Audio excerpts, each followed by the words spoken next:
Today I messed up when I learned the language my girlfriend speaks when she gossips with her friends. Posted by you/good surprise gone bad. My 25M girlfriend, 22F, is South African, and her native language is Afrikaans. I've been secretly learning Afrikaans without her knowing. I enrolled in online courses, which I've been using on and off for over a year. My plan was to surprise her and her family with my American Afrikaans when I meet her parents in person for the first time later this year. I never intended to eavesdrop, but learning Afrikaans in secret unintentionally exposed me to sensitive information that my girlfriend shared on the phone with her Afrikaans-speaking friends from South Africa. It was gossip I wasn't supposed to understand, but over time, I did. Here's what I've overheard in the past few months. My girlfriend is planning to surprise me on my birthday by reuniting with her high school metal band and putting on a show for me. She wants to tattoo the names of literally all the Harry Potter spells on her back but doesn't know how to tell me because she's afraid I'll talk her out of it. She casually mentioned that one of the unexpected differences between her glasses and contact lenses is that when she's on her knees looking up at me with her glasses on, my willy looks much bigger compared to what it looks like through her contact lenses. This is why she keeps her glasses on during segs. Ouch. She's convinced that my parents are swingers because, apparently, there are always attractive couples hanging out at my mom and dad's house whenever we visit. She secretly finished the entire series of Better Call Saul without me, even though we agreed to finish it together, so now she's pretending she has no idea how the show ends. She's thinking about canceling the high school metal band reunion for my birthday because she's no longer sure if it's appropriate to team up with two of her exes, who are original members of the band. She expects her dad not to like me. Honestly, I would have preferred not knowing most of this, but there's no way to unlearn Afrikaans. Now I'm cursed with knowing too much while having to pretend I know nothing. Update 4 months later. The following happened since my original post. 1. I asked my girlfriend to marry me in Afrikaans, and she said, ja. 2. I delivered my "I want to spend the rest of my life with you" speech in Afrikaans, which surprised and impressed my girlfriend, now my fiancée. 3. As soon as my girlfriend became my fiancée, I casually mentioned that I had secretly been learning her native language and had unintentionally been eavesdropping on several phone conversations she had with her Afrikaans-speaking friends about things I wasn't supposed to understand. 4. My fiancée was embarrassed when she realized how much Afrikaans I was able to understand and apologized if she had made me feel uncomfortable. 5. I accepted her apology, even though it was unnecessary, well, except for finishing Better Call Saul behind my back. That was playing with fire in our relationship, almost unforgivable. 6. My fiancée got one of the Harry Potter spells on her back, Erecto Patronum. I'm kidding, I stole that from another story. My fiancée is still considering getting her back tattooed. I told her it was her choice, but I advised her to avoid covering her entire back with Harry Potter spells like she's some kind of Death Eater Michael Scofield. 7. My fiancée might be right about her dad not liking me because his expression of disappointment and dread when he heard the news of our engagement was priceless. That said, I'll win him over, though, even if it kills him.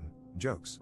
8. My fiancée fully believes my parents are swingers based on the different couples she's occasionally observed coming and going whenever we visited my mom and dad. She wants us to investigate because, for some reason, it's fun for her to imagine me being the son of parents whose sex life is far kinkier than mine. I'm not interested in opening that door because I don't want to know what goes on in my mom and dad's bedroom. However, something tells me my fiancée will not rest until she has all the answers. 9. I made it clear to my fiancée that I had no problem with her reuniting with her high school band to perform at my birthday, unless it was uncomfortable for her that her exes were part of the band. My fiancée ultimately decided to cancel the band because of behind-the-scenes drama. The drummer, who was one of the exes, had apparently gained a lot of weight after high school and lost all confidence to perform in the band. The lead guitarist, the other ex, was only willing to participate if my fiancé agreed to play covers of gospel songs since he was now saved and no longer interested in playing the devil's music. The bass guitarist wanted money. 10. My fiancé still wears her glasses during sex. Second update 17 months later. Last time I was here, I shared an update related to my original post, but I deleted that update because I was excited to tell the internet, aka all of you, that my girlfriend and I got engaged. However, since then, not only have we gotten unengaged, but we've actually broken up. In my original post, my ex-girlfriend, who was still my girlfriend back then, had a wild theory that my mom and dad were swingers just because they always had people at their house. I never believed it, but I thought it was hilarious that someone thought my parents were that interesting. Not gonna lie, I struggled to move on after the relationship ended. My apartment had too many memories of my ex, so I called my parents to ask if I could stay with them for a bit to clear my head. They said yes. My dad even offered to pick me up, which I accepted. What should have been a 10-minute drive unexpectedly turned into a 45-minute one because my dad decided to take the long route back to their house. When he was done making dad jokes to help me get over my breakup, he started doing that weird dad thing where he's trying to bring up an awkward topic but finds it too uncomfortable to just spit it out. Instead, he ends up saying a bunch of words only he understands. I had to interrupt him and basically beg him to make sense. That's when my dad said that since it was unclear how long I was planning to stay, he felt compelled to prepare me for what I might see at the house. If my ex had been there at that moment, she would have punched me on the shoulder and said, "I freaking told you," because my dad went on to confirm her swinger theory.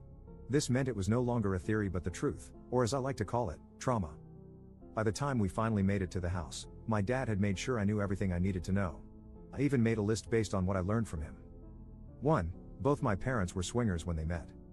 2. Swinging was not something they wanted to do while raising kids, so it was off limits when they became parents. 3. To see if they still got it, my parents returned to swinging once they had the house to themselves again. Spoiler alert, they still got it. 4. Hosting swinger parties became something they did frequently, usually with themes. 5. My parents were planning to host another swinger party soon, but my mom was considering canceling it so I could stay for as long as I wanted. 6. If they canceled, it would be the first swinger party they called off since COVID. 7. The theme for the upcoming party was prom night. I never expected my dad to go so hard in the too much information category, but once he crossed that line, he let it all out. I stayed with my parents for a total of 2 days before it became abundantly clear that while knowledge might be power for some people, for me, knowledge was punishment. My mom, who had no idea I low-key knew she was swinger mom, tried to convince me to stay longer, and she almost succeeded, but I was done with my dad using our father-son bonding time to play guess which one of our neighbors are also swingers. I used an Uber to get back to my apartment. No more dad rides. I've never been so happy to return to a place haunted by my failed relationship. Up on why the relationship ended. My ex and I broke up because of a tattoo. Her friend passed away, which prompted her to get his name tattooed on the back of her neck. The friend was someone my ex had slept with before she met me. I made it clear to her, prior to the tattoo, that I understood it was her body and she could do whatever she wanted. However, as someone who was prepared to be with her forever, it would be uncomfortable for me to see another guy's name on her body for the rest of our lives, especially the name of a deceased man she had casual sex with. My ex got the tattoo anyway. The tattoo was small and barely visible, that was her defense. But I knew it was there, and that was enough. It was also very visible during intimacy, sorry for the TMI. We argued about the tattoo until we eventually said enough hurtful things that could never be unsaid. Clearly, the tattoo was worth losing me because it's still there, and I'm not.